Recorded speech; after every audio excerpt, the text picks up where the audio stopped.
The story begins as a girl named Nico thanks her friend Mori for always protecting her. She promises to train hard so that she can become a powerful witch in the future, and she hopes to be able to meet him again. In the present, a group of bullies stop Mori, but he doesn't recognize them, so their leader Momota reminds him how he got in their way when they were picking on another student. They start attacking him, and he easily dodges their blows, but he suddenly stands still and lets them hit him. At home, Mori's father asks him why he let the bullies hit him when he could have easily defeated them. So he explains that he didn't want to hurt them because when he was younger, he injured Momota badly. His father wonders if he remembers Nico, and Mori recalls his childhood memories with her, where he always ended up being hurt. His father tells him that she has finished her training, and she's chosen him to be her familiar, which causes him to spit out his food. His father explains that a witch's familiar is normally an animal, but in the past, the animals absorbed magical energy and took a human form. They included the ox and tiger familiar, who married humans, and their children became known as ogres.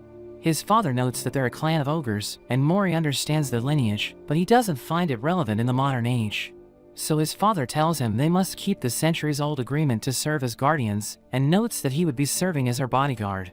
His father explains that he's leaving for an important business trip, so she should stay at the house with him, which makes him choke on his food again, and his father wonders if he's doing it intentionally. We see Nico flying on her broom, hoping Mori is doing well, and he remembers their first interaction, where she struggled to pronounce his name. She suddenly breaks his window and falls in front of him, so she apologizes for losing her balance. He mentions that he didn't think she would cause a mess right away, so she tries to help him clean up, but he tells her to rest and enjoy the cookies that he made. Nico notices that he's grown up quite handsome, and she wonders if he's having unholy thoughts about her, but he tells her to relax, because he hopes they can work things out. She feels sorry that her mom dragged him into becoming her bodyguard, but he mentions that if there's a contract, they must accept it. She offers to fix the broken window with her magic, and she tells him to bring something precious to him, which they can use as a medium. They decide to use his favorite cup, and he's shocked that her magic worked, but his cup is broken, and he can't believe it. She explains that to fix something broken, they had to sacrifice something precious, but he's angry since she didn't tell him that from the start, telling her the cup meant a lot to him.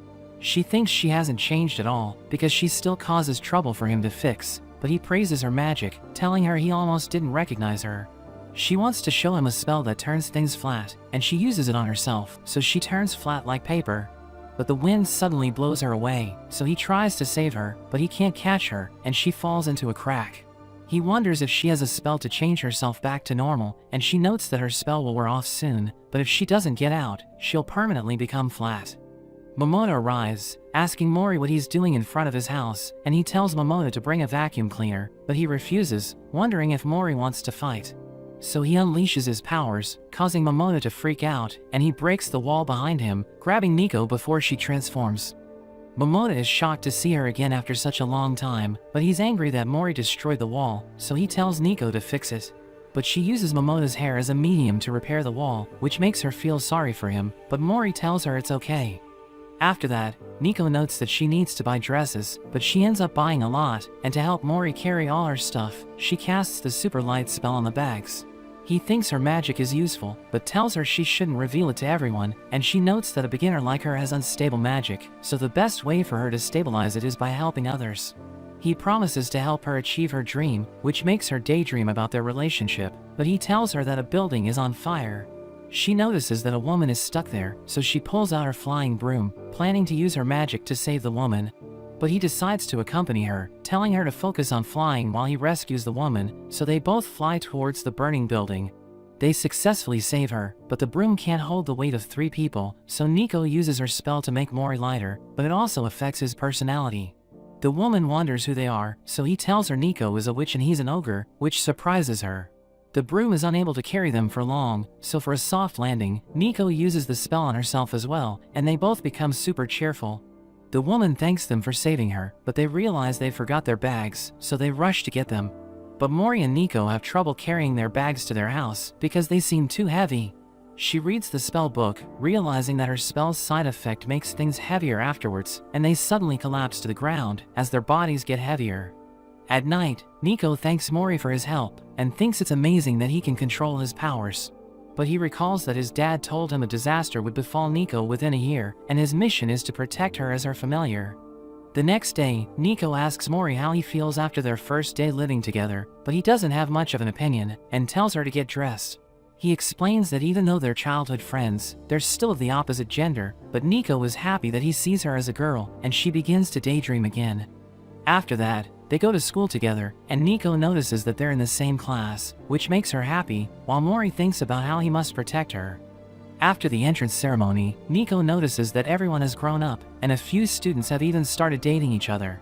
Mori tells her that they need to talk, and she thinks he's going to confess his feelings to her, but he advises her against revealing her identity as a witch and using magic at school.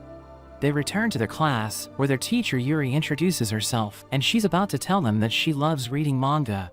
But she's scared that they'll laugh at her, so she decides to say dancing instead, and she tells everyone to introduce themselves, so Mori reminds Nico about his advice earlier.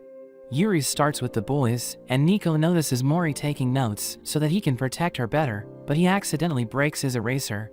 She thinks she should use her magic to help him, thinking it might convince him to let her use magic as much as she wants, and she uses a spell that can make anything bigger. But she accidentally hits a part of his hair, so it grows rapidly, but no one notices it besides Yuri, who thinks she's just imagining it because she's been reading too much manga. Nico's scared and tries to reverse the spell by doing it again, but she accidentally hits his head, so it becomes gigantic. He doesn't notice it, but Yuri is shocked to see him like that, and Nico tries to reverse the spell once again. But she accidentally hits his arm, and he finally notices what's happening, so he tries to hide his gigantic arm as he introduces himself. But it draws everyone's attention, because he looks like a weirdo. As he sits down, Mori puts his arm on Nico's desk, but just as she starts casting her spell to make it return to normal, Yuri suddenly tells her to introduce herself. So she quickly stands up, but she accidentally hits herself with her spell, so she becomes gigantic. Everyone's shocked to see her, so she admits that she's a witch, which annoys Mori, because she just blew their cover. After that, Yuri tells everyone that Nico's mother has already informed them that she's a witch, and she'll be continuing her training along with school. She silently stands as everyone looks at her, and Mori thinks no one will befriend her after what happened, because they aren't used to being around witches. After the class, Mori invites Nico to walk home together, but their classmate Kara and her friend Kokumi ask Nico to eat with them. As they reach the restaurant, a group of boys try to flirt with them, but Kara turns them down and calls them losers, which impresses Nico. She praises Kara, but they start asking her questions about herself, so she tells them that she can cast several spells, but Kara finds her confidence dangerous. Nico reveals that she never had friends her age, so she always wanted to hang out with other girls, wondering if Kara and Kokumi have been friends since middle school. So Kokumi notes that she was lonely in middle school, but Kara invited her to hang out, and they became friends. Kara asks Nico about Mori, so she reveals that they're childhood friends, but Kara wonders why they go home together. Nico tells her they live in the same house, which shocks her, because she finds it inappropriate, but Nico explains that they aren't dating. So Kara asks her to introduce them to him, because she's looking for a boyfriend. Meanwhile, the boys who got rejected want to get revenge, but before they can cause trouble, Mori suddenly arrives, and teaches them a lesson. Nico lies about how he isn't an ideal person, and they believe her, which makes her feel guilty. The next day, students gather around Nico, and they tell her she's amazing, which makes Mori happy, because he was worried that she wouldn't make friends. Kara asks Nico to show her magic, but Mori is upset, because he knows that magic shouldn't be used like that. She claims that she can do anything, and she starts using spells, but Yuri suddenly enters the class, and she's shocked to see that the entire classroom has been flipped. Nico turns everything back to normal, and Yuri explains that their first class is about recreation, telling everyone they'll play Fruits Basket. But the students don't like it, because it's a kid's game, and they suggest using Nico's magic to have fun. They head outside, where Nico teaches them how to fly before casting her spell, which causes them to start floating, and they all enjoy the experience. The students from the other classes are jealous, because they're playing boring games, while Nico's class is having fun. Mori asks her if she's okay, because she's consuming magical energy, but she mentions that she can recharge it by eating food, and what matters most is that everyone's enjoying it. He's impressed by how she looks at things, because he's the complete opposite, and he hasn't felt joy since being born as an ogre. She tells him his power is incredible, and thinks he should tell everyone about it, but he remembers when his friends left him, because they thought he was a freak. They suddenly notice that a truck has entered the magic circle, and its driver panics as it starts flying. But it leaves the circle, and it's about to crash to the ground, but Mori manages to catch it. Everyone wonders how he did that, so Nico tries to cover for him, but Mori stops her and reveals to everyone that he's an ogre. He thinks they'll start seeing him as a freak, but they're all amazed by his strength, and he wonders why they aren't afraid of him. So they explain that they were flying just a moment ago, and they already know that Nico is a witch, so they won't be surprised if he's an ogre, because he's her childhood friend. We see Nico's mother Ibuki, who specializes in prophecy magic, and her book mentions several numbers, which refer to the exact words found inside it. She decodes it, and realizes that dogs and raindrops will cause a disaster, but she isn't sure what it means. Meanwhile, we see Mori preparing coffee, and we learn that he enjoys peaceful weekends. Nico wakes up, and tries to get his attention, thinking he'll be drawn to her casual look, but he shows no interest in her. He tells her not to be lazy just because it's a holiday, and notes that all her clothes look the same. So she takes out the fashion magazine Kara gave her, and starts admiring the dresses the models are wearing, but she suddenly comes up with an idea, and decides to use magic. She casts a spell to turn the pictures into real clothes, but since the images only show the front, the back appears transparent. She likes the design, so she leaves her room walking sideways, but Mori doesn't notice her new dress, and gets up to prepare another cup of coffee. But she accuses him of being a pervert, and asks him what he thinks about her outfit, so he tells her it looks nice because it's different from her other clothes. He thinks they should go outside since she's all dressed up, but she freaks out because she can't go out wearing such a dress. Mori tells her the outfit is pretty, but her everyday clothes are also nice, because he believes that people look prettier in clothes they love. She's embarrassed hearing this, and she rushes to change her clothes, but she forgets about her transparent back. He becomes flustered seeing it, asking her if those types of dresses are in fashion, but she tells him to stop looking at her. She changes into her usual clothes, and he tells her they look so good that his heart is racing, so she blushes hearing this, since she never expected such a reaction from him. He asks her what era the clothes are from, which surprises her, but she tells him they belong to her French grandmother, and he tells her his jacket is also from the same era. She's disappointed that his heart raced over vintage clothes, and thinks he must be unhappy because his house became messy after she arrived. He admits that it's partially true, which enrages her, but he adds that he grew up with his dad, and he's used to only having him around. He didn't like the disturbance she caused at first, but his views have changed after he started living with her.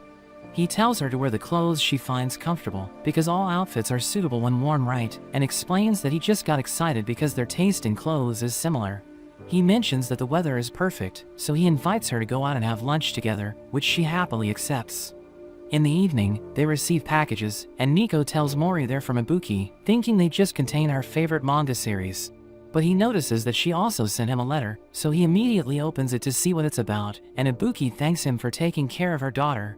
She reveals that she's in a small village in Japan called Yuzenkyo, where Nico took her training, and she explains that she's staying there because it's the perfect place to raise her magical energy. We learn that predicting the future consumes it, and she wants to increase her power to get accurate predictions because she knows that her prophecy isn't always right. She tells him to take care of Nico, and she believes he'll do a good job because he has always helped her since they were kids. Nico asks Mori to help her carry the boxes, but he tells her to take responsibility for her own things, so she decides to use her lightness spell. But he reminds her about its side effects, so she uses another spell instead, which divides her into two. She's happy that she'll be able to do her work faster, but Mori notices that even though she has been divided into two, she can only carry one person's worth of boxes at a time. She thinks that if she makes 2 more copies of herself, they can finish the work faster, but they still carry only 1 box, so Mori realizes that their intelligence has also been divided. He decides to carry the boxes himself, and begins reading the remaining letter, where Ibuki mentions a new prophecy that a dog in rain will cause a disaster. He suddenly hears Nico screaming because a dog is chasing her, so he rushes to save her, but his arm gets bitten. The dog's owner apologizes, but Mori angrily tells him to be careful, which scares him and his dog, so they both run away. Nico returns to her original self, and she apologizes for her actions, because they led to his injury, but he tells her it's okay. She goes to prepare coffee for him, and he once again opens the letter, which has a magic seal to help him understand if the disaster has passed, but the seal is still there, so they're still in danger. On a rainy day, Nico wants to buy red beans to restore her magic, and even though Mori tries to stop her, he can't reveal the prophecy, so he decides to accompany her. He knows that he needs to protect her, so he tells her to come under his umbrella, which excites her, hoping someone will see them together. Kara notices them, asking Nico to join her, but she tells her she can't leave him. On their way back, Nico notices that they aren't headed home, so she thinks he's taking her somewhere to confess his love to her. But he takes her to an open area and tells whoever is hiding to come out. A man comes out wearing a dog mask, just like Nico's favorite anime character, but Mori is worried because he remembers the prophecy. The person attacks him, and he notices that his opponent is fast, but he still has the edge when it comes to strength. The attacker summons a gust of wind, which pushes Mori back, and Nico is worried about him, but he tells her to stay back. He decides to use his full power and launches a burning fist, so the man defends himself, but it turns out to be just a distraction as Mori appears behind him. He removes his mask, but he can't recognize him, and Nico calls him Kanshi, which surprises Mori. She mentions that he's a Tengu from the mountain where she trained, and he explains that he was just testing Mori's strength since he also came to protect her. They all go home, and Kanshi is happy to see Nico after such a long time, but Mori is angry because Kanshi is ignoring him. She mentions that his parents protect the mountain where she used to train, and he recalls how they became friends when they met each other while they were both in training. Kanshi discusses embarrassing moments from their childhood, which make her blush, but Mori interrupts them, asking him why he came there. So Kanshi reveals that Ibuki asked him to be Nico's guardian, and he rudely asks for another burger, so Mori throws it at him. Mori once again asks for the real reason behind his arrival, but he refuses to reveal it, so Mori tells Nico to use a spell to make him talk, and she turns his umbrella into a talking object. It sees them fighting, and notes that the ogres and Tengus have always been enemies, so Mori finally understands why Kanshi wasn't friendly with him. Mori asks him why he didn't reveal his identity and kept spying on them, and Kanshi explains that he wanted to protect Nico without an ogre's help, so that he could bring glory to his race. Nico thanks him for protecting her, and he tells her he's been looking for a way to use his powers as a familiar, but the umbrella reveals his secret, that Ibuki settled all his debts. He accepts that he wasted all his money, so he was drowning in debt, and he was thinking of leaving the town, but he met Ibuki, who settled all his debt and sent him to protect Nico. Nico goes to prepare tea, while Kanshi gives a paper to Mori, telling him there's a new prophecy, which mentions that there's an enemy at school. He notes that he's been watching Nico since her school started, but they must keep it a secret from her, because it will stress her out, and she'll be drawn into darkness. Nico returns, and Kanshi asks her how she can live with a weird monster like Mori, so they start arguing over who's the better bodyguard. Mori thinks they should go outside to settle it, but Nico stops them, telling them they should forget the issues between Tengus and ogres. Nico comes up with an idea to make them close friends by casting a spell on food, but for the spell to work properly, she must have them eat in the proper order. So she tells Mori to eat first, but when he tries to pass it to her, she tells him to give it to Kanshi. As he begins to eat it, Mori starts to feel strange, and he becomes friendly with him. So Kanshi freaks out and tries pushing him away, but the more Kanshi eats, the weirder Mori becomes. Kanshi doesn't understand what's happening, so he runs away, but he sees two kids trying to get their balloon down. He helps them get it back, but he accidentally drops the magical snacks. After the kids eat it, they all get trapped in the love spell, and Nico finds them forming a chain of shoulders. She apologizes for all the trouble, but explains that she just wanted them to get along, and the doorbell rings, so she opens the door, thinking it must be the postman, but they suddenly hear her screams. So they quickly run to her, and they see that she's in pain, because after she received the dresses, she tried to wear one of them, but it suddenly became stiff. Eyes suddenly appear on her dress, telling them that the witch's daughter has been caught, and as they try to get closer, the dress gets tighter. The monster kidnaps Nico and flies out of there, so Mori tries to follow them, but Kanshi calms him down, telling him they can't aimlessly chase after someone who can fly. He uses his power to control all the crows in the area, asking them if they saw a girl flying, and one of them guides him towards her. Meanwhile, Nico realizes that she can't escape, so she mentions that Mori will come to her rescue, because whenever she gets into trouble, he always saves her. Mori sees her, and he asks Kanshi if he can fly because he's from the crow family, but he mentions that they lost their wings just like ogres lost their horns. Mori remembers how he used his wind power during their fight, so he suggests working together to save her. Kanshi creates a strong wind that sends Mori into the air, but the monster makes the dress solid, and mocks Mori since he can't do anything. But Mori mentions that it's exactly what he was waiting for, and he lands a punch on the monster, which frees Nico, and they start falling towards the ground. Mori asks Kanshi for help, so he uses his wind magic to soften their landing, but Mori still lands hard, and he thinks Kanshi did it on purpose. He looks at the broken piece of the dress, which looks normal now that the monster is dead, but Kanshi tells him it wasn't the prophesized monster, because the seal on the paper remains. Nico wonders if it will happen again, so Mori tells her to relax, because they will keep her safe.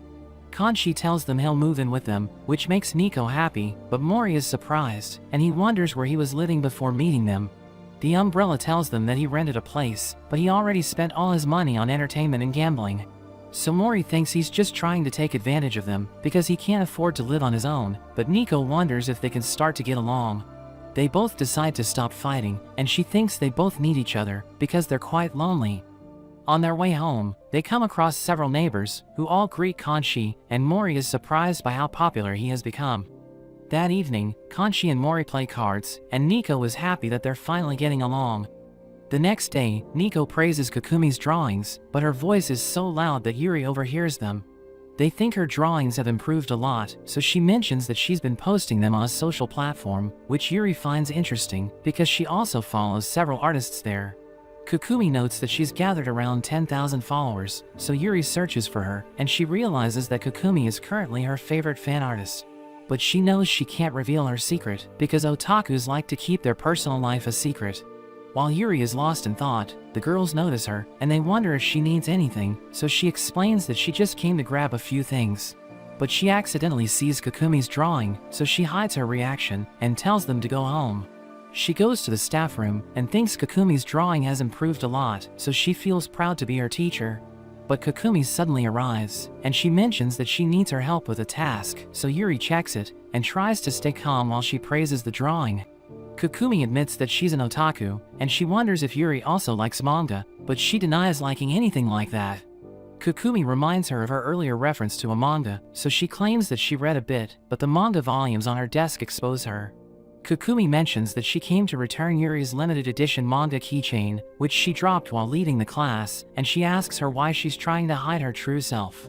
Yuri tries to deny it, but Kokumi tells her that by posting her fan art, she learned that it feels great to expose one's true self. She notes that she would love to discuss manga with Yuri, so she finally accepts that she loves manga too, which makes Kokumi happy. Meanwhile, the trio meets a student named Hara, who asks Nico to make him invisible, because he doesn't want anyone to see him. Mori tells him he should be brave and face his fears, but Nico notes that new witches develop their skills by helping people. We learn that he actually wants to be invisible, so that he can use the bathroom without feeling awkward, because in the past, he was bullied by other kids for pooping at the school. They sympathize with him, but they suddenly forget about Nico, so she reveals that she used a spell to minimize her presence. She casts the spell on him, and she explains that to activate it, he needs to take his pointer fingers out and cross his arms. They return to class, and when Hara needs to use the bathroom, he uses the spell and sneaks out happily because it worked. But the gym teacher, who has extra powerful senses, can tell that he's sneaked out, so Mori comes to distract him. Hara succeeds in going to the bathroom, but he realizes that to drop his pants, he needs to break the spell by moving his hands, and everyone will notice that he's missing in the classroom. But the bell rings, so he thinks he's saved, and a group of students arrive, so he thinks they will bully him, but they aren't bothered by it. Hara thanks Nico, and he apologizes for making her use magic for such a silly thing, but she tells him she loves helping people. Her wand starts glowing, and she notes that it's her magic stone, which is blue at first, but it turns white as a witch's power grows. She thanks Hara, because he's the reason why she made progress, and she notes that she'll continue listening to people's concerns to develop her magic. Even though Mori didn't wish for her to use her spells in front of other people, he's happy to see her make progress, but we see a girl named Nemo, who's watching them from outside the school. As they leave the school, a teacher asks Mori for help, because a cat is stuck under his car. He lifts it and the cat runs away, so the teacher thanks him, and everyone's impressed by his strength. As they leave, the cat turns into her human form, and we learn that it was Nemo. She stares at Mori, thinking she should make him her familiar, but a group of students notices her, so she becomes nervous and runs away. On their way home, Kanshi and Nico aren't happy with Mori, because everyone asks him for help, and he realizes that they're just jealous. Kanshi notices the cat, and he tries to play with her, but she doesn't like him, since he's a Tengu. Her objective is to make Mori her familiar, because he's known in their field for gaining his powers at such a young age, and she wonders how Nico got him as her familiar. She believes she'll win him over, because she's from an elite family, so only the strongest familiar is good enough for her. They realize that the cat has followed them to their home, so they invite her in, and she sits next to Mori. Nico and Kanshi try to pet her, but she hates being touched, so she runs away, and lands on Mori's lap. He gently touches her, and she feels relaxed, thinking it's the first time she's felt so comfortable, but Nico and Conchi are jealous because the cat likes him.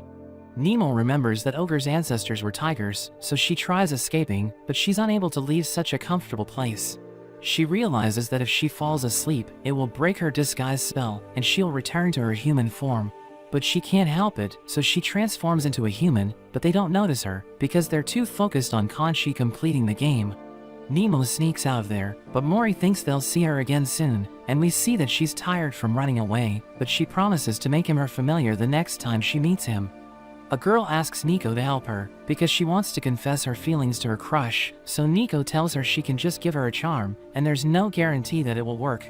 But the girl remains hopeful, because she knows that Nico is a real witch. The next day, Mori suddenly asks Nico about her weight, and she wonders why he's asking that question. So he explains that it's important, because her weight should match her height for good health, and it's part of his responsibility as her guardian. But Nico tells him he can't ask a girl about her weight, leaving him confused, and as he walks away, she notices that all the girls are looking at him, which makes her jealous. At home, Mori practices catching leaves with a blindfold, and Nico is surprised that he can pick the leaves without looking at them.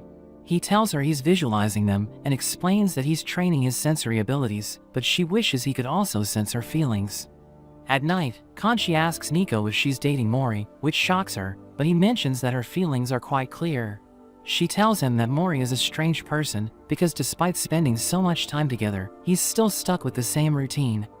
Conchi thinks she should give him hints, and notices a shampoo commercial on TV, which gives him an idea. The next day at school, Conchi explains his plan, where Nico will wave her hair in front of Mori, so that he'll find her attractive. When Mori arrives during lunch break, Nico signals Conchi, who sends a gust of wind towards her, but Mori doesn't notice her, so she tells him to boost the wind. But he increases it so much that she starts to float like an evil spirit, which scares Mori. Their teacher arrives, and the papers in her hand fly with the wind, which worries her, because they have everyone's measurements. Mori quickly gathers the papers without looking at them, which impresses all the girls, and on their way home, the girls bid farewell to him, so Nico is jealous. She tells him he's become popular, but he explains that he doesn't care, because he focused only on his goals and training since he was a child, so he doesn't have many friends. The next day, a boy tells Nico that he needs to talk to her during the field trip, but when she tells her friends about him, they freak out, because they think he wants to confess his love to her. She notes that it isn't possible, because she doesn't even know him, but Kara tells her that she's become quite famous in their school. They start talking about the rumored tree for lovers, where if two people have lunch together, they'll stay together, and they know that the boy will take her there. Conchi overhears them, so he tells Nico that she needs to confess her feelings during the field trip, but she freaks out and refuses, telling him she doesn't have time for love.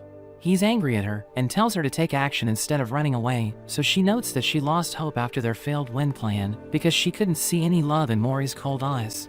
Conchi tells her that when he asked Mori about his feelings for her, he mentioned that it's his responsibility to protect her without feelings, because emotions might complicate things.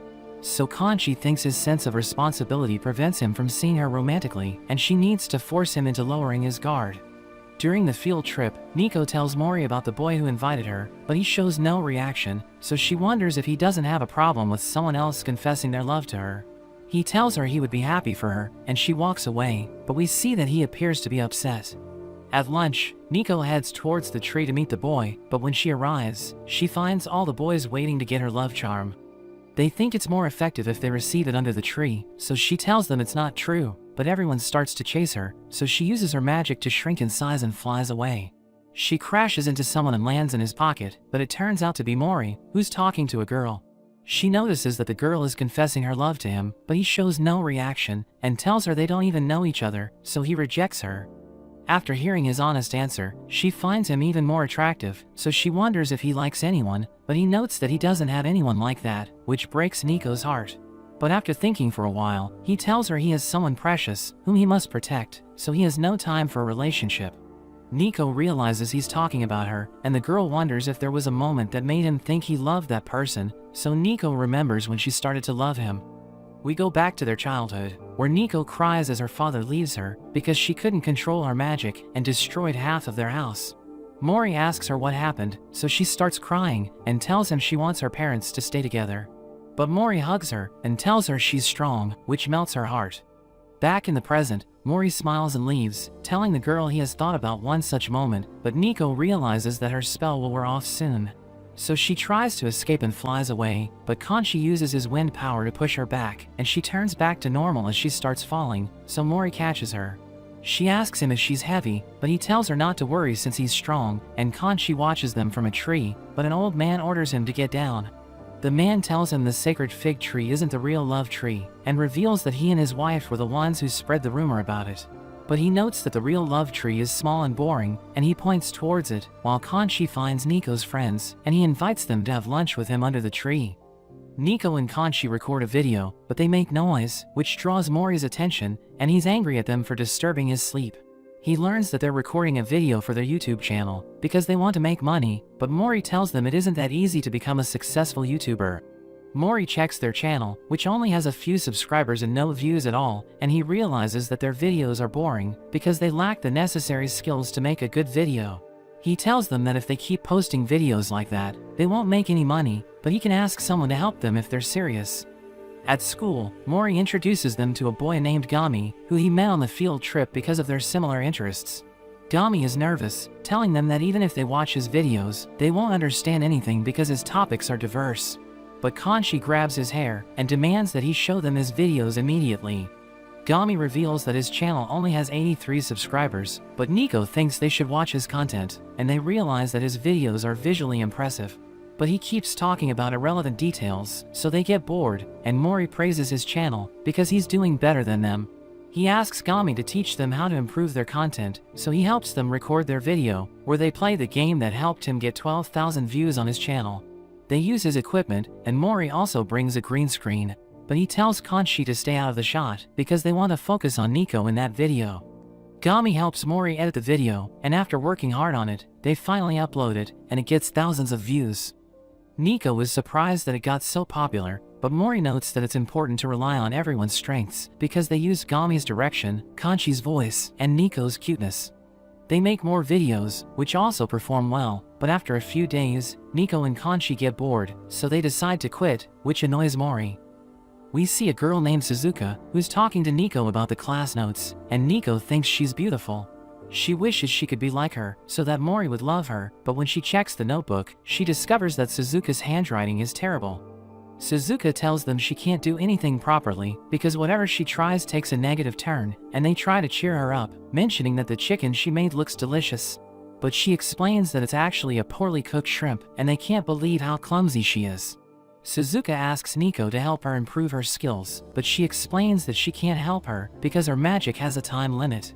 She explains that she needs it just for the tea ceremony, because she'll need to spend the rest of her teenage years refining her skills if she fails. They sympathize with her, and Nico comes up with an idea, telling Mori and Suzuka to extend their hands. She casts the Synclone spell on them, so whatever Mori does, Suzuka automatically copies it, and Nico tells them she'll use the spell again on the day of the test. Mori doesn't know anything about the tea ceremony, but he agrees to help them, and starts learning from books and videos. Gami gives Suzuka the glasses that will connect with Mori's smartphone, and notes that there's a small camera on them, so he can see everything going on in the tea room. On the day of their rehearsal, Suzuka tells everyone that her grandmother has changed her schedule, and the test will be happening today. They're forced to start without any training, but as the ceremony begins, Mori forgets that even their mouths are synchronized, so Suzuka makes an unnecessary remark. He becomes nervous, but Kanchi tells him to just roll with it, and her grandmother starts lecturing her, while she keeps saying yes. They begin the test, and Mori has already watched countless videos about it, so he knows that the first step is to open the door. But he fails to open it, and he becomes frustrated, so he opens the door rashly. The next step is to enter without getting up, so he puts his thumbs on the ground to lift himself forward. But due to the difference in their strength, she ends up jumping too much, and everyone realizes that she looks like a frog. The third stage involves presenting sweets, so Mori starts performing the steps, but he doesn't have a piece of sweet like Suzuka's, so Kanchi puts a biscuit in front of him. He picks it up and starts chewing it, but she starts choking, so she spits it out. The next step is to drink tea, but he drinks like a boy and leaves a mark on her mouth, which distracts her grandmother, so she becomes angry and fails Suzuka in the tea test. But as she starts lecturing her, a giant wasp suddenly enters the room, which scares the grandmother. Mori uses his skill and manages to catch it, which impresses the grandmother, so she ends up passing Suzuka and praising her performance. After that, Suzuka sits with Mori and Nico, and they talk about the successful tea ceremony, but she mentions that she has another test, asking Mori to keep helping her, but he refuses to do it again. Kanchi begs Mori to let him stay without paying rent because he's broke, but Mori is angry, and tells him that he shouldn't have spent all his money on useless things. He tells Kanchi to pay with his body, and shows him an ad for a part-time job in a play, so he starts crying, because he doesn't like working, but Mori refuses to show him mercy. Kanchi auditions for a role, and he impresses the director with his skills, so he decides to hire him as the stunt double for the hero. We see Kanchi wearing the suit of a hero named Automan, and the director explains that the hero is quite popular among kids and moms, but Kanchi wonders why he isn't popular with fathers. The play shows the everyday life of a man and his wife, who don't seem to be doing well as a couple.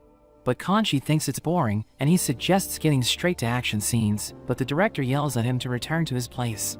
The story continues with the hero Sagata, who becomes friends with a co-worker named Hanoka, who invites him for lunch.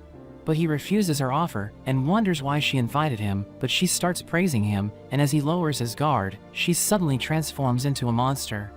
The director yells at Kanchi to come quickly since it's his turn, so he defeats the villain, but the director is annoyed, because he's supposed to fight the minions first, so they reshoot the scene. After that, Sagata goes home, where his wife has prepared a nice dinner for them, and he wonders what's going on, so she reminds him that it's their wedding anniversary. But she realizes that he forgot about it, so she becomes upset, telling him she'll use the same punishment as before, and she uses him as a table to relax her legs. Kanchi thinks it's crazy, because they can't show such stuff to kids, but the director is angry, and tells him to follow the script or he won't get paid. On the day of the performance, Kanchi notices the man who's playing the villain, and notes that he used to play the Automan's role, but they replaced him since he got injured. He mentions how his son was excited to see him as a hero on stage, which melts Kanchi's heart, so he decides to give him the original role. Mori overhears their conversation, and he smiles seeing Kanchi's kindness, but he just walks away. Kanchi acts well, and he makes the man's hits look powerful, so everyone enjoys their performance, but the director is angry and refuses to pay them, because they didn't follow the script. On their way home, Kanchi is sad, and notes that he isn't cut out for his part-time roles, so Mori advises him to try something else. He decides to shoulder this month's expenses, but tells Kanchi he must pay the current month's dues together with the next month's bill, threatening to punish him if he fails. A month passes, and Kanchi is unable to pay Mori, so he gives him the same punishment his character got in the play. Kanchi starts another part-time job, where he needs to pack nails in plastic bags, but after a few minutes of work, he suddenly loses it, as he realizes he has already started to hate nails. But he knows that if he doesn't work, he won't be able to pay off his debts, and he'll be forced to be like Automan again. He goes to Nico to ask for her help, and asks her to make him faster, but she notes that he's already fast. She tells him she can increase his speed from 1.5 to 10 times, so he chooses the max speed, but she warns him about the side effects. She reveals that the spell can't be removed for 3 days, and he can't fight anyone under the spell, telling him he'll experience severe mental breakdowns. But he doesn't care about any of that, so she casts the spell on him, and he starts speaking incredibly fast, so they can't understand him.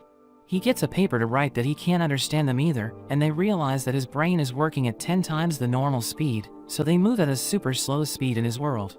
We learn that they look like ghosts to him, so he freaks out and decides to focus on work. But everything around him moves slowly, so he becomes exhausted, and he realizes that the 3-day period for him is actually 30 days, so he wonders how he'll survive. He goes to Nico to ask for her help, but they don't understand what he's saying, so Mori asks him to speak slowly, and after a few attempts, he's only able to tell them that he feels sad. Nico tries to speak quickly, but it doesn't work either, so Kanchi loses hope and returns to his room.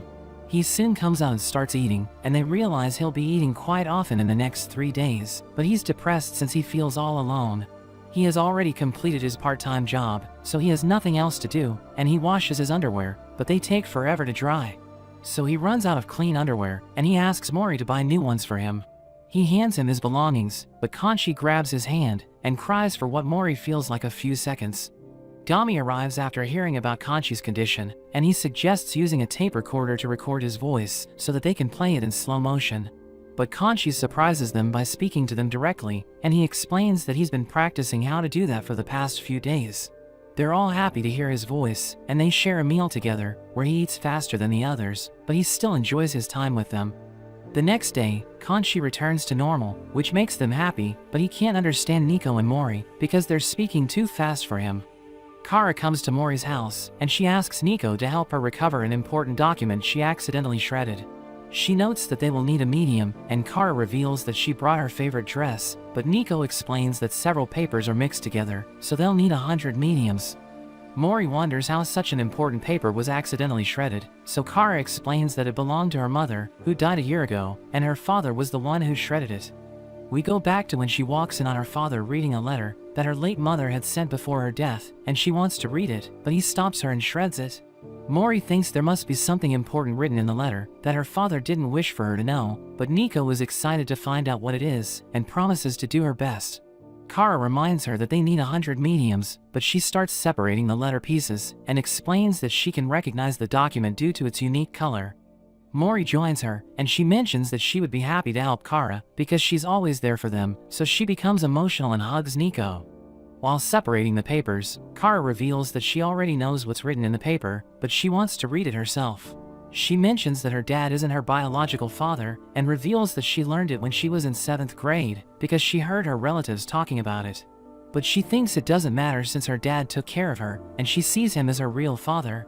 They finally gather all the pieces, so Nico uses her magic to recover the original letter and Kara starts reading it. She realizes that her mother apologized for hiding the truth and she knew she was about to die, so she wrote the letter to talk to her daughter one last time. Kara realizes that she isn't her biological mother because her real mother left her and her dad took care of her alone before she met him. Kara's dad suddenly arrives and tells them they shouldn't have read that letter, but Mori tells him it's her right to know the truth.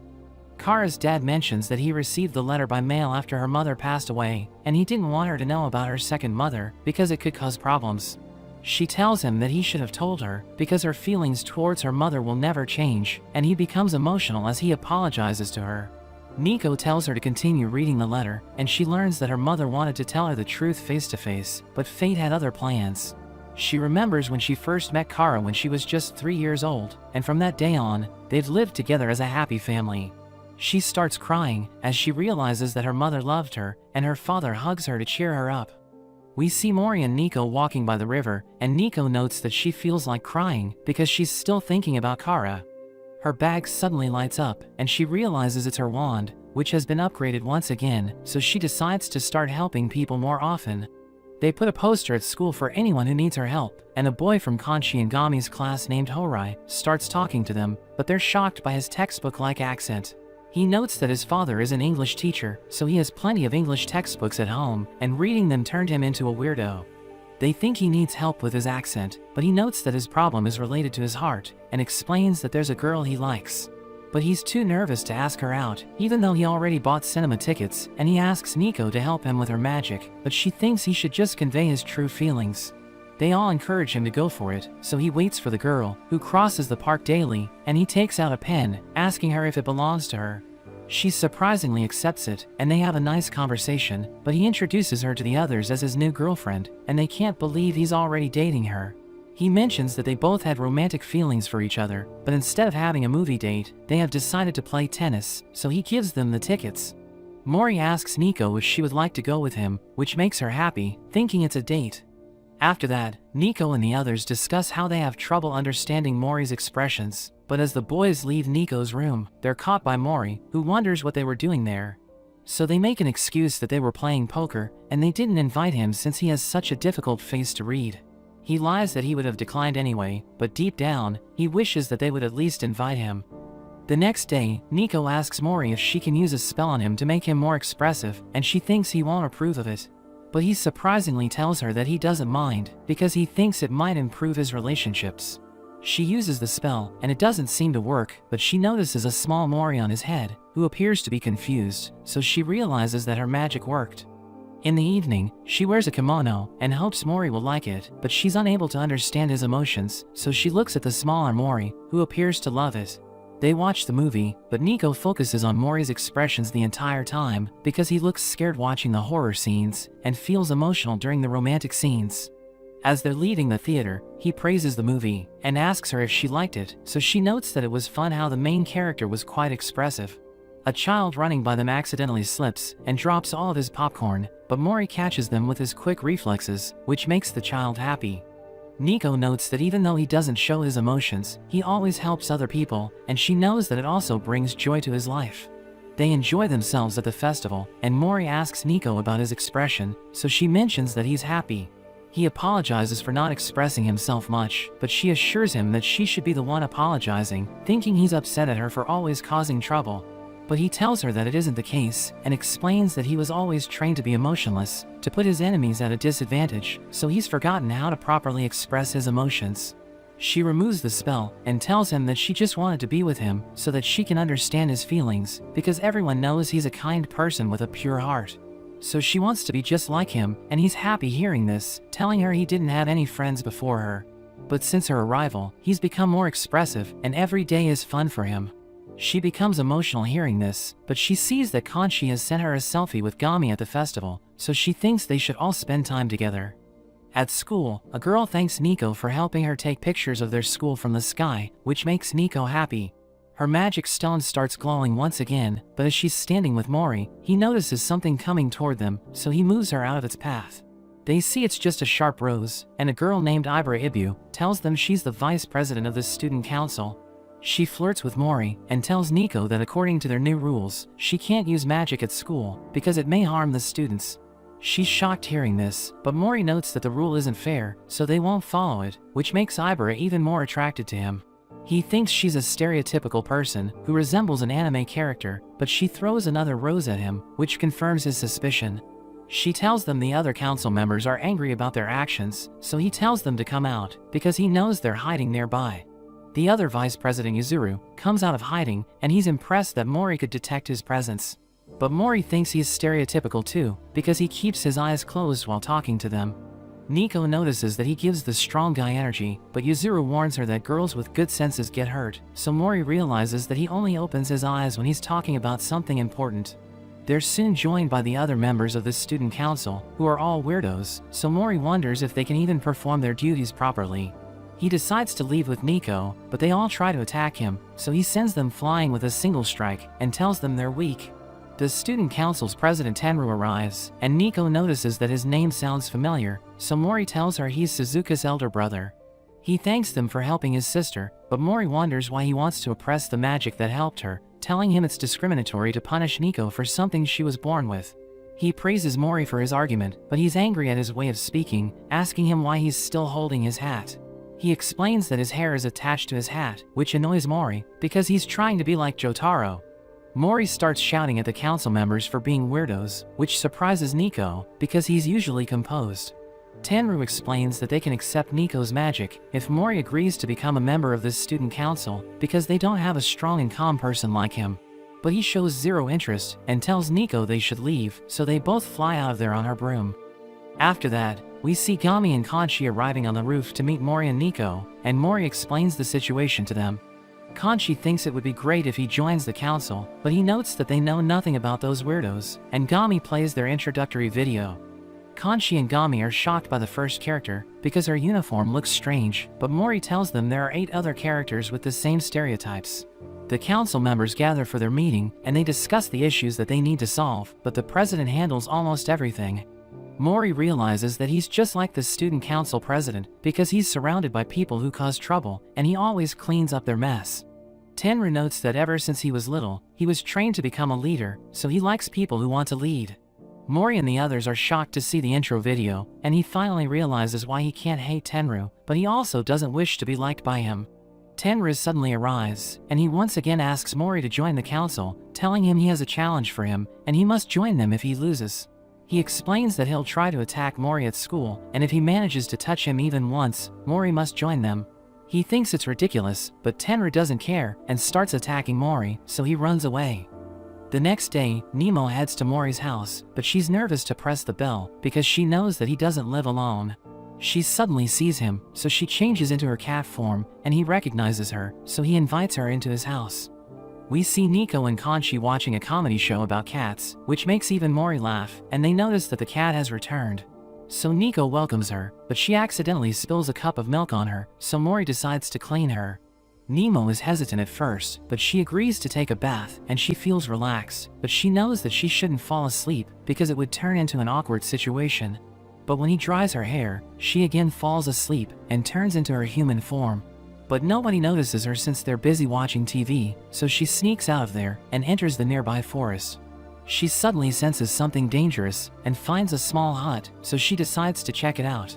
But she realizes that a warlock is preparing to attack Nico, so she rushes back to warn them. At the school, Mori notices that it's starting to rain, so he tells Kanshi to look around the school and make sure everything is okay. He tells Nico they should go straight home today because he's worried about the prophecy, but they're interrupted by Nemo. We see Gami being bullied by a student named Muto, who's after his sneakers, and he offers candy to Gami, telling him it will make him strong enough to fulfill his desires. But Gami refuses the offer, and Muto is about to hit him, but Kanshi comes to his rescue and restrains Muto. Gami tries to act like he wasn't in trouble, but he ends up crying, and Kanshi notices the candy, so Muto reveals that it's called drops, and it removes the inhibitors of anyone who takes it. He notes that all they need to do is fill out a form on a secret website, and the drops are delivered to their address, so Kanshi thinks about reporting it to the police. But Muto explains that it wouldn't help, because the drops are just normal candy. Kanshi is confused, wondering how it can remove inhibitors if it's just a candy, but Muto notes that he doesn't know either. He wonders if magic was used to create it, and he asks Muto who's distributing the drops at school, so he reveals that it's a student named Wolf. But no one knows what he looks like, or which grade he's in, since he just gives the students the drops in the mail or on school grounds. Muto notes that everyone knows how dangerous Wolf is, and Gami mentions that he heard rumors about how people who use drops are called dogs. Meanwhile, Mori takes Nemo to his house, where Nico starts talking about how great the house is, which makes Nemo blush, since she's already been there. He wonders if Nico knew there was a witch family in the next town, and she mentions that her mother told her about it, telling Nemo it's nice to meet her. But she's embarrassed since she already met them, and she can't reveal that they took turns petting her when she was a cat. Mori notes that he can't trust her, because she might be after Nico, so they need to be on guard, but she reveals that she already knows about Ibuki's prophecy. She mentions that her alert went off for the first time yesterday, and explains that it's a spell which reveals if there's a warlock nearby, but Nico has no idea what a warlock is. So Nemo explains that a witch who uses black magic for evil is a warlock, and they've been at war for ages with the witches, who use white magic to uphold justice. The warlocks were defeated, and after that, all witches have an alert spell cast on them so that they will recognize when a warlock appears. She mentions that there shouldn't be any warlocks left, but a witch can still fall to the dark side and go into hiding, and she notes that she didn't see the warlock's face. But she heard that they plan to capture Nico, thinking they must be after her since she possesses an unbelievable amount of magic power. Mori is surprised hearing this, and Nemo reveals that Nico is a special witch who only comes along once in 1,000 years. At the school, Kanshi runs into Wolf, who challenges him to a fight, but he's shocked as Wolf easily defeats him, which makes him realize that Wolf is the disaster in the prophecy. He wonders if the drops made him stronger, and he stands up to fight again, since he refuses to be defeated by such a person. He turns invisible by using a cloak, and manages to land a hit on Wolf, but he grabs onto Kanshi, and tells him the only reason he fights is because it makes his blood boil. At the house, Nemo notes that Nico's mother didn't tell her everything, because she didn't want her to be stressed. Nemo explains that anxiety and fear can turn a person into a warlock, which makes Nico wonder if her powers will hurt people.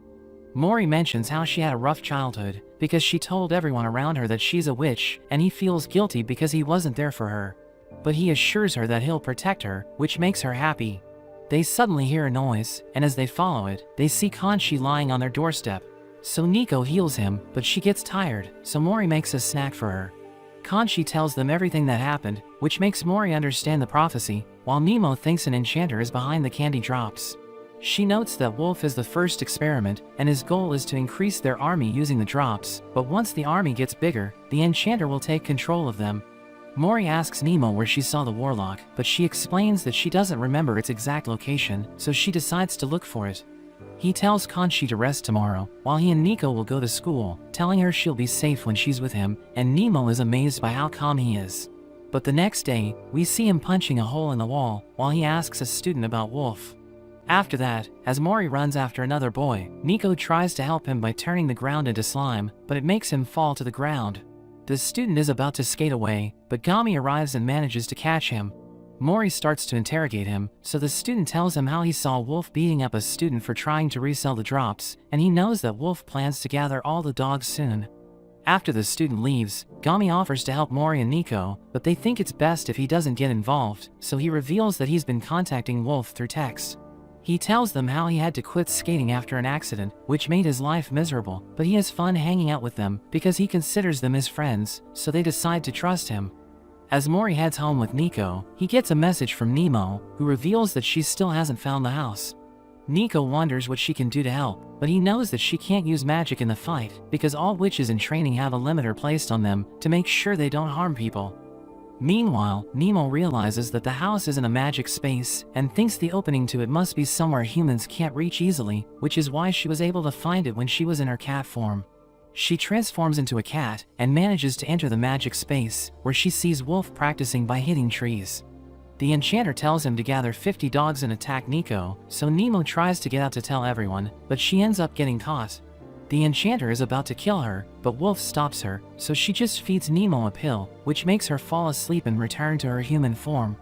At the house, Mori and the others are going over their plans, and he thinks the only way to defeat Wolf is by having Nico support him with her magic. He tells Conchi to look for the enchanter, because if she's defeated, the dogs will be freed from her control. Gami reveals that Wolf has summoned the dogs, and as he tells them to follow him, Nico starts to feel nervous. Conchi notes that he always wanted to live a normal life, but after seeing her, he realized that his powers are meant to be used for other people, so he'll do anything he can to help. Gami asks Mori if Nico can heal him if he gets hurt, and he explains that she can only heal newly made wounds, so she can't do anything about Gami's old injury. Gami tells them to go ahead while he stops to tie his laces, but Mori falls into a trap, and Gami jumps in as well. Mori is confused by what happened, so Gami reveals that he made a deal with the enchanter, where she'll give him a potion to heal his injuries in return for his help. Mori realizes that he's from a family of familiars, while Gami looks at a crescent shape to transform into his werewolf form, and we learn that he and Wolf are the same person. Gami punches Mori away, and he thinks werewolves are the strongest, but Mori immediately gets back up, and he punches him back. Meanwhile, Nemo wakes up, and realizes that she received a message from Nico, telling her the dogs are gathered at the park. Conchi realizes that something has happened to Mori and Gami, and they know they're at a disadvantage without Mori, but they still decide to face the dogs.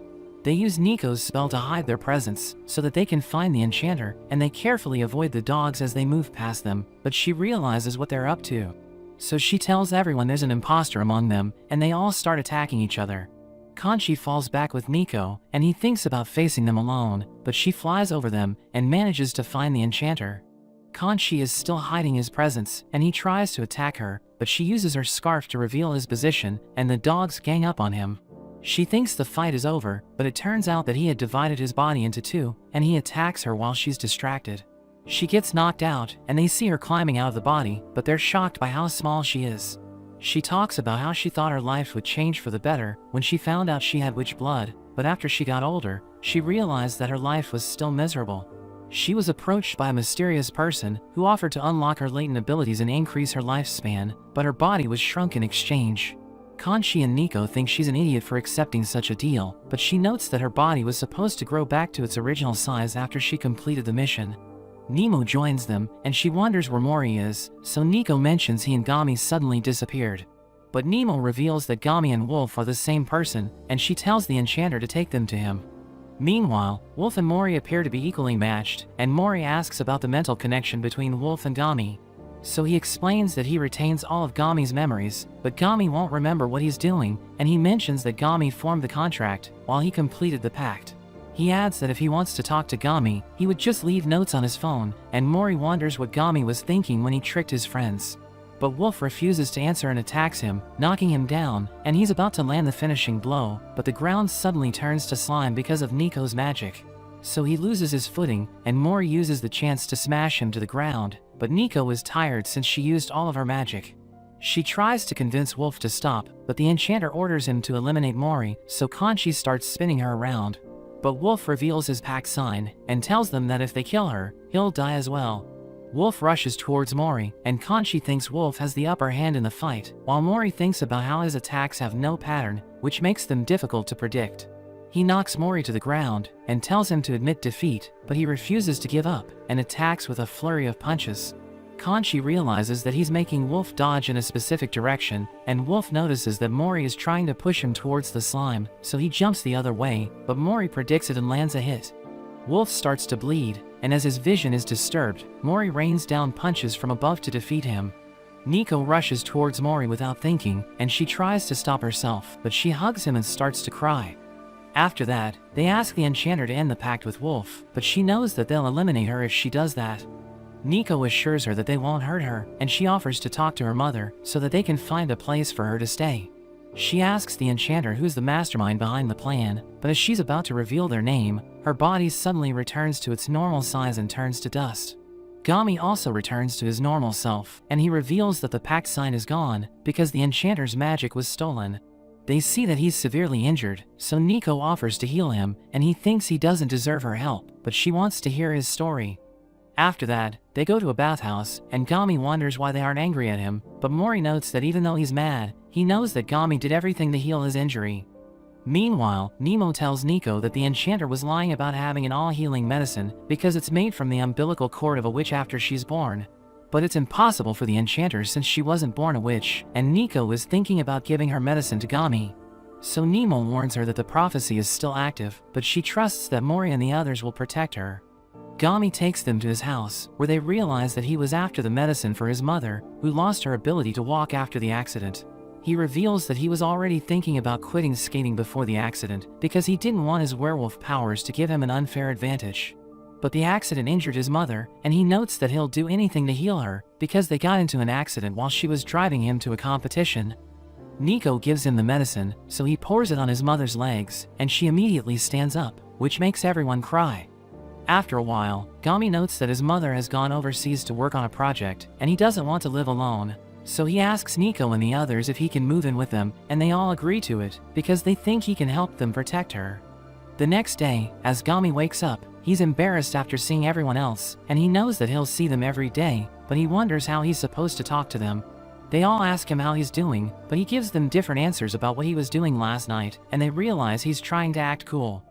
After that, he tells them about how he can transform if he sees a crescent shape, and notes that Wolf has a selfish personality, so it's difficult to handle him.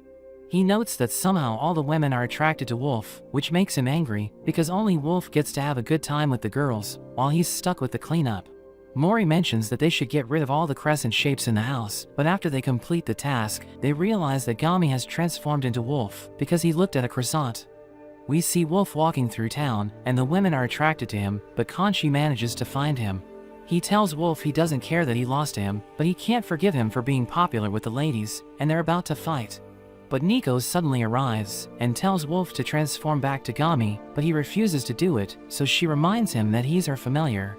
But he mentions that they only have a verbal contract, so he'll protect her whenever she needs him, but he won't let her take away his freedom. Mori joins them, and Wolf decides to listen to him since he lost to him, telling him he'll obey anything he says until he defeats him. He transforms back to Gami, who mentions that he doesn't hate Wolf because he took care of anyone who was harsh to him, and he notes that he also admires his strength. The next day, we see Nemo standing outside Mori's house, and she thinks about how she wants a strong familiar like him, but she can't just ask him to become her vassal. She decides to turn into her cat form to assess the situation, and she enters the house, but she's shocked to see that Gami is living there, because Wolf knows who she is. But she realizes that Gami doesn't recognize her, and she's worried about him transforming into Wolf, so she looks around, and notices that there aren't any crescent-shaped objects in the house. But Gami still transforms after he sees a crescent shape on TV, and he starts eating everything in their fridge. He's about to head outside, but Mori tells him he can stay transformed if he doesn't cause trouble, so he doesn't leave the house. After everyone leaves, Nemo transforms into her human form, and he knows that she needs him to help her hide her secret. He makes a deal with her, telling her if she shows Gami a crescent shape to make him transform every month, he'll keep her identity a secret. He mentions how his goal is to become stronger than Mori, but he'll get weaker if he doesn't transform for a while, so he needs her help to surpass Mori. But they hear that Mori and the others have returned, so he quickly picks her up, telling her to transform into a cat. But it makes her remember how he saved her from the enchanter, which makes her blush, and Nico is surprised that the cat is getting along with him. So he tells her every woman is attracted to him, no matter what species they belong to. The next day, Nico tells everyone she wants to cook, because her friend told her that it could help her become popular. So she wants to show Mori she can cook to make him notice her more, and everyone reminds her that anytime she cooks, the result is always a disaster. But she's determined to make them like her cooking, and she plans to make lunch the next day. She starts to look for a spell to make her cooking delicious, and she manages to find one, but Mori overhears her plan. The next day, Nico makes a disgusting looking dish, but she starts to sprinkle a magic powder on it, thinking it will make the food delicious. But Mori knows what she's up to, so he uses his skill to save a dish, telling her he'll carry it to the table. After that, he eats the dish he saved, and he finds it gross, but he's determined to finish it. He wonders if the dishes with the powder taste better, but he's shocked to see how everyone is acting, and he realizes that they've fallen in love with the dish. So he grabs the powder and tells Nico to explain what it is, but she tries to get it back, and it ends up spilling on her. He quickly covers his mouth, but Conchi and Gami smell it and start going after Nico, so she quickly flies away with Mori. She reveals that it's a spell witches used to make men fall with them, but as they're flying over the town, they spill the powder on everyone, so they all start running after her. She hides with Mori, and reveals that the only way to dispel the magic is for her to choose one person out of everyone, which means a man needs to kiss her somewhere on the skin. So he kisses her cheeks, which cancels the spell, but she can't believe what just happened.